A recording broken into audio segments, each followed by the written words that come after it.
السلام علیکم ورحمۃ اللہ وبرکاتہ، نحمدہ ونصلی علی رسولہ الکریم، اما بعد فاعوذ باللہ من الشیطان الرجیم، بسم اللہ الرحمن الرحیم۔ پرہیز علاج سے بہتر ہے، یعنی کوئی دوائی نہ لے، کچھ نہ لے، فاسٹنگ شروع کر دیں تو فاسٹنگ میں بھی شفا ہے۔ اور پھر دعائیں، آیات، سب سے بڑھ کر سورۃ الفاتحہ جس کا نام یہ شفا ہے، سورۃ الفاتحہ سے علاج کریں۔ خارجہ بن سل تمیمی اپنے چچا سے نقل کرتے ہیں، ایک مرتبہ وہ رسول اللہ صلی اللہ علیہ وسلم کی خدمت میں حاضر ہوئے۔ جب واپس جانے لگے تو ایک قوم کے پاس سے گزرے جن کے ہاں ایک مجنون آدمی تھا، یعنی اس کا ذہنی توازن ٹھیک نہیں تھا۔ اسے انہوں نے لوہے کی زنجیروں سے باندھ رکھا تھا۔ اس کے اہل خانہ کہنے لگے، ہمیں معلوم ہوا کہ تمہارا یہ ساتھی یعنی نبی صلی اللہ علیہ وسلم کو خیر لے کے آیا ہے، وہ خود نہیں ہوں گے مسلمان، نہیں پتا ہوگا، تو کیا اس کے پاس کوئی ایسی چیز ہے کہ جس سے علاج کیا جائے اس کا؟ وہ کہتے ہیں کہ میں نے سورۃ فاتحہ پڑھ کر دم کیا تو وہ ٹھیک ہو گیا۔ یقین اصل چیز ہے نا، کہ یقین کتنا ہے۔ ایک لیکچر یقین پر بھی ہونا چاہیے، کیونکہ نا دین کے معاملے میں، دعاؤں کے معاملے میں ہمارا یقین نہیں ہوتا۔ الثقۃ باللہ۔ پھر جو منزل ہم پڑھتے ہیں اس میں سورۃ فاتحہ کے علاوہ آیت الکرسی ہے، البقرہ کی آخری 2 آیات ہیں، کیونکہ نبی صلی اللہ علیہ وسلم نے فرمایا جس نے سورۃ البقرہ کی آخری 2 آیات ایک رات کو پڑھی وہ اسے ہر آفت سے بچانے کے لیے کافی ہوں گی۔ اور آیت الکرسی کا تو فائدہ آپ کو معلوم ہی ہے۔ پھر معوذات ہیں، قل هو اللہ احد، قل اعوذ برب الفلق، قل اعوذ برب الناس۔ نبی صلی اللہ علیہ وسلم نے فرمایا صبح اور شام 3 بار معوذات کہہ لو تو یہ ہر چیز سے تمہیں کفایت کریں گی۔ پھر یہ دعا جو کل میں نے آپ کو بتائی تھی، انی مسنی الضر وانت ارحم الراحمین۔ اور اگر وسوسے آ رہے ہیں بہت اور بے چینی ہے اور دل پریشان ہے تو انی مسنی الشیطان بنصب وعذاب، کہ شیطان نے مجھے سخت تکلیف اور عذاب میں ڈال رکھا ہے، یعنی وسوسوں اور نیگیٹو تھنکنگ کی وجہ سے۔ حضرت ایوب علیہ السلام کا حال یاد کر کے اور پھر انت ارحم الراحمین بھی کہیں ساتھ، اور پھر ایوب علیہ السلام کا انداز جو ہے نا دعا کا وہ بڑا خوبصورت ہے، وانت ارحم الراحمین، اور اپنے حال کا ذکر کیا کہ اللہ میں تکلیف میں ہوں، آپ جانتے ہیں۔ تو ہم اس طرح بھی دعائیں کر سکتے ہیں، یا اللہ آپ نے ایوب علیہ السلام کو صحت دی تھی، یا اللہ آپ نے زکریا علیہ السلام کو بیٹا دیا تھا، یا اللہ آپ نے یوسف علیہ السلام کو لوٹا دیا تھا، یا اللہ آپ نے موسیٰ علیہ السلام کی حفاظت کی تھی، یا اللہ آپ پھر یہ تکلیف دور کر دیں۔ اس سورۃ الانبیاء میں وہ اتنی خوبصورت دعائیں پڑھتے ہیں تو دل پگھلتا ہے، سارے انبیاء کی جو دعائیں قبول ہوتی گئیں ان کا واسطہ دے کر کے اللہ آپ نے ان سب کی دعائیں قبول کی، آپ میری بھی دعا قبول کریں اور میری یہ تکلیف دور کر دیں۔ اور پھر یہ ہے کہ جیسے نیک لوگ اللہ سے اچھا گمان رکھتے تھے، ابراہیم علیہ السلام نے کہا وَإِذَا مَرِضْتُ فَهُوَ يَشْفِينِ، وہ مجھے شفا دیتا ہے جب میں بیمار ہوتا ہوں۔ یہ یقین ہو اور پھر اس طرح شفا مانگے اللہ سے کہ اللہ تعالیٰ آپ کے ہاتھ میں شفا، بیدک الشفا۔ پھر وہ جو مسنون دعائیں گرین کارڈ کی ہیں، امسح البأس رب الناس بیدک الشفا، لا یکشف الکرب الا انت، اے لوگوں کے رب تکلیف دور کر دے، تیرے ہی ہاتھ میں شفا ہے، تیرے سوا اس کو کوئی دور کرنے والا نہیں۔ نبی صلی اللہ علیہ وسلم بیمار پر ان الفاظ کے ساتھ دم کیا کرتے تھے۔ اور پھر ایک اور روایت میں آتا ہے، انس رضی اللہ عنہ کہتے ہیں کہ میں تم پر وہ دعا پڑھ کر کیوں نہ دم کروں جسے رسول اللہ صلی اللہ علیہ وسلم پڑھتے تھے۔ تو حضرت ثابت کی طبیعت خراب تھی تو انہوں نے کہا ضرور کیجیے، تو حضرت انس نے ان الفاظ کے ساتھ دم کیا، اللہم رب الناس مذہب البأس اشفی انت الشافی لا شافی الا انت شفاء لا یغادر سقما۔ پھر اسی طرح یہ ہے کہ اگر کوئی جل جائے تو اس کا علاج نبی صلی اللہ علیہ وسلم نے کس طرح کیا۔ ایک خاتون کہتی ہیں کہ میں حبشہ سے واپس آ رہی تھی، مدینہ سے کچھ فاصلے پر تھی، تو کھانا پکانا شروع کیا، لکڑیاں ختم ہوئی تو لکڑیوں کی تلاش میں نکلی تو بچے نے ہانڈی اپنے اوپر گرا لی اور وہ بازو پہ گر گئی اور وہ جل گیا۔ تو وہ پھر لے کے نبی صلی اللہ علیہ وسلم کی خدمت میں حاضر ہوئی، کہا اللہ کے رسول صلی اللہ علیہ وسلم، میرے ماں باپ آپ پہ قربان، یہ محمد بن حاتم ہیں اور ان کے ساتھ یہ ہوا ہے۔ تو آپ نے اپنا لعاب دہن ڈالا اور سر پہ ہاتھ پھیرا اور برکت کی دعا کی، اور اس جلی ہوئی جگہ پر لعاب دہن ڈالتے جاتے تھے اور ساتھ یہ دعا پڑھتے تھے، اذہب البأس رب الناس واشفی انت الشافی لا شفاء الا شفاؤک اشفی شفاء لا یغادر سقما۔ اب پچھلے دنوں ایک پوسٹ آپ نے بھی شاید دیکھی ہو جس میں وہ کوئی حکیم یا طبیب ایسی ریکمینڈ کرتا ہے کہ اگر کوئی شخص صبح کے وقت اپنا پہلا لعاب اپنی آنکھوں کے اندر لگاتا ہے تو اس کی آنکھوں کی بینائی تیز ہو جاتی ہے اور بیماریاں دور ہوتے ہیں۔ بہرحال لعاب کے اندر بھی اللہ نے شفا رکھی ہے۔ اور پھر اسی طرح خود کو تکلیف ہو، اور یہ تو میں نے بہت دفعہ آزمایا ہے کہ درد کی جگہ پر ہاتھ رکھ کے انسان 3 دفعہ بسم اللہ پڑھے اور 7 دفعہ اعوذ بعزت اللہ وقدرتی من شر ما اجد واحاذر.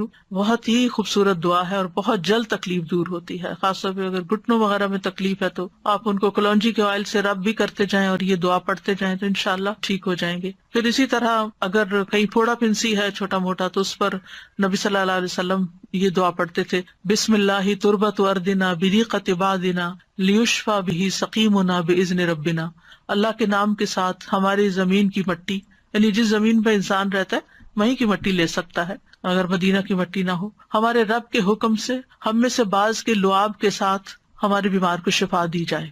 یعنی وہاں پر کوئی بڑی بڑی فارمیسیز نہیں تھی، کوئی اور علاج کے لیے ہاسپٹل نہیں تھے، تو یہی چیزیں جو تھیں نبی صلی اللہ علیہ وسلم نے عملاً کر کے دکھائیں اور لوگوں کو فائدہ بھی پہنچا. تو نبی صلی اللہ علیہ وسلم کسی کے جسم پر کوئی پھوڑا، کوئی زخم، کوئی تکلیف ہوتی تو لعاب کے ساتھ مٹی لگا کے اس جگہ پر لگا دیتے تھے. اور راکھ کا لگانا جو ہے، آپ صلی اللہ علیہ وسلم کو جب جنگ احد میں آپ کو تکلیف پہنچی تھی تو حضرت فاطمہ نے چٹائی جلا کے اس کی راکھ جو تھی وہ وہاں لگا کے تو پٹی کی تھی، تو اس میں بھی اللہ تعالیٰ نے شفا رکھی ہے. اور پھر اسی طرح تکلیف اور پریشانی کے وقت کی جو عام دعائیں ہیں وہ بھی پڑھنی چاہیے. یا حی یا قیوم برحمتک استغیث اللہ اللہ ربی لا اشرک بہ شیئا.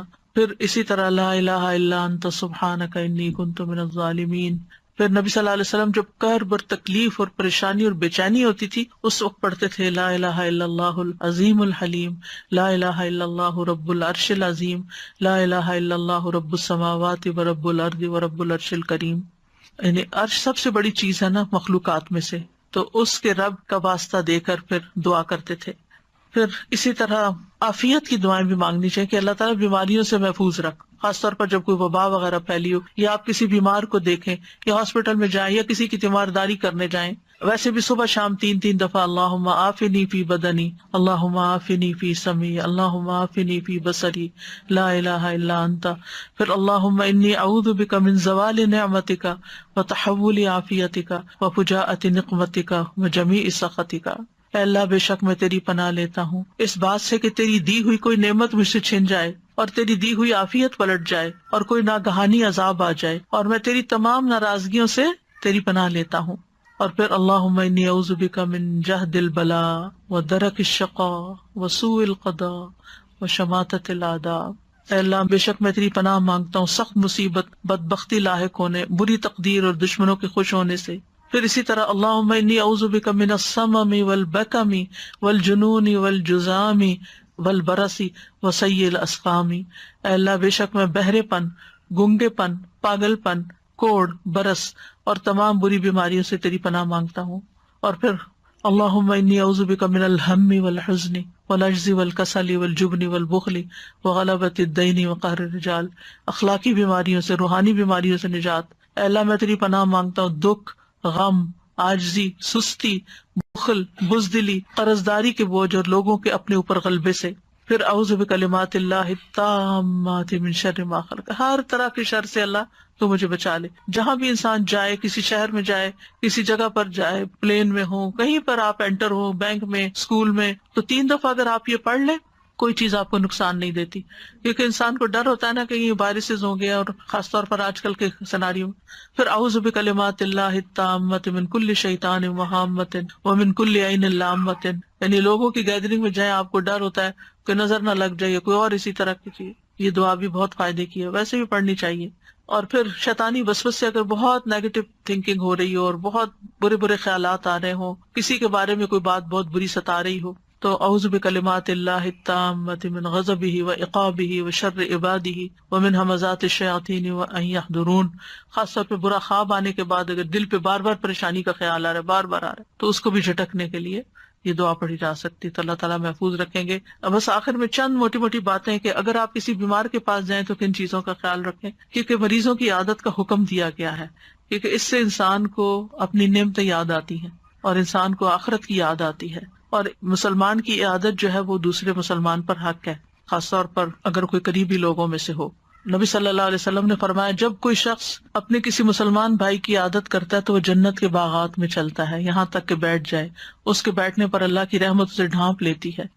اگر واقعی عادت کی نیت سے کسی کے پاس جاتے ہیں اور عبادت کی نیت سے اور اگر صبح کے وقت جائے تو شام تک 70,000 فرشتے اس کے لیے دعائے بخشش کرتے ہیں، اور شام کو جائے تو صبح تک، یعنی اتنا بڑا اجر و ثواب ہے۔ اور عیادت نہ کرنے والوں کی مذمت کی گئی ہے۔ اللہ تعالیٰ قیامت کے دن فرمائیں گے کہ میرا فلاں بندہ بیمار تھا، تو نے اس کی عیادت نہیں کی، یعنی تم نے اس کا حال ہی نہیں پوچھا، اگر تو اس کی عیادت کرتا تو مجھے اس کے پاس پاتا۔ عیادت کرتے وقت اسے اجر کی خوشخبری دی جاتی ہے، اور مریض کو دعا دے کر خوش کریں، ہو سکے اس کو دم کر دیں اور دعا کا کارڈ دے دیں، کوئی بھی ایسی چیز اس کو بتائیں کہ یہ بیماری اس کے درجات کی بلندی کا ذریعہ، اچھی باتیں کریں، حوصلہ افزائی کریں، غم گساری کریں۔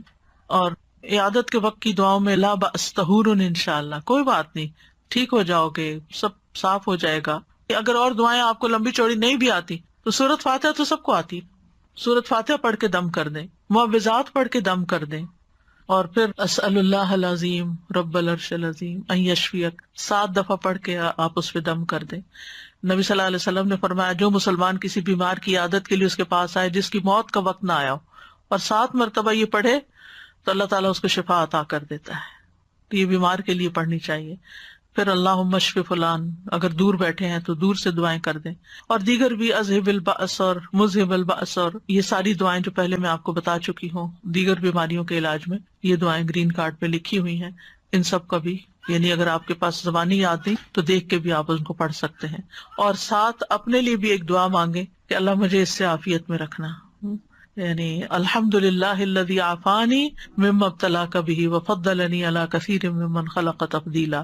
تو حدیث میں آتا ہے کہ جو یہ پڑھے گا اس مصیبت سے محفوظ رہے گا جس میں دوسرا مبتلا ہے۔ تو اللہ تعالیٰ ہمیں بیماریوں میں اور ساری تکلیفوں میں درست رویہ اختیار کرنے کی توفیق دے، اور سنت کے مطابق علاج بھی اور بہیو کرنے کی توفیق دے جس سے اللہ تعالیٰ راضی ہو جائے۔ یہ ایک بھاری امتحان ہے، اس امتحان کو پاس کرنا ضروری ہے، اور پاس کرنے پر بہت بڑے درجات ہیں، اور اگر انسان اس پر ناکام ہو جاتا ہے تو دنیا میں بھی تکلیف اور آخرت کی بھی تکلیف۔